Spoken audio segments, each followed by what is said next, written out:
কিছুদিন ধরে আমাদের এখানে খুব বৃষ্টি হলো, তার ফলে গাছে নতুন নতুন ফুলের কুঁড়ি এসছে। কিছুদিন আগে তোমাদেরকে দেখিয়েছি একদম ছোট্ট ছোট্ট ফুলের কুঁড়ি। সেই ছোট ছোট ফুলের কুঁড়ির মধ্যে থেকে কিছু ফুলের কুঁড়ি কিন্তু বড় হয়েছে, আর যেগুলো একদম ছোট অবস্থাতেই রয়ে গেছে সেগুলো আর বড় হবে না, ওগুলো নষ্ট হয়ে যাবে। বড় বলতে ফুলের কুঁড়িগুলো খুব একটা বড় হয়নি, এই যে ছোট ছোট দেখতে পাচ্ছ এই রকম।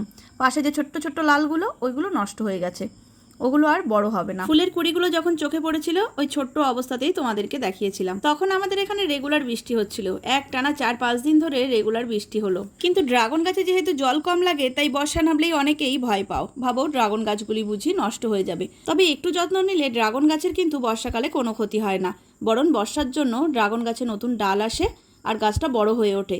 এছাড়া বর্ষার জন্য ড্রাগন গাছে বেশি পরিমাণ ফুলের কুঁড়িও আসে। তাই ড্রাগন গাছের ফলের সিজনে বর্ষা হলে আমি কিন্তু খুবই খুশি হই, আমার খুব ভালো লাগে, কারণ আমি জানি বৃষ্টি হওয়া মানেই ড্রাগন গাছে প্রচুর পরিমাণে নতুন ফুল আসবে, আর সেই ফুল থেকে অনেকগুলো ড্রাগন ফল আমি পেয়ে যাব। তাই অকারণে বর্ষাকালে দুশ্চিন্তা না করে ড্রাগন গাছের পরিচর্যা করো। আমার এই ড্রাগন গাছের জন্য বর্ষাকালে আমি কেমন পরিচর্যা করি তার অনেকগুলো ভিডিও আমার চ্যানেলে শেয়ার করা আছে, চাইলে তোমরা একবার কিন্তু দেখে নিতে পারো।